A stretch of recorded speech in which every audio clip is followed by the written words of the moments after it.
حضرت ابن عباس رضی اللہ تعالیٰ عنہ سے روایت ہے کہ رسول اللہ صلی اللہ علیہ وآلہ وسلم نے ارشاد فرمایا،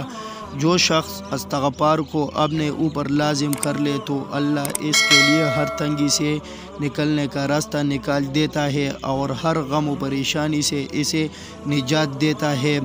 اور اسے ایسی جگہ سے اور اس طرح رزق بہام پہنچاتا ہے جس کا اس کو گمان بھی نہیں ہوتا۔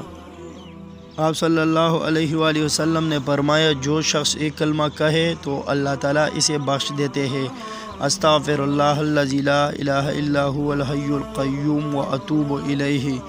اس کا معنی ہے میں بخشش طلب کرتا ہوں اللہ تعالیٰ سے کہ نہیں ہے کوئی معبود برحق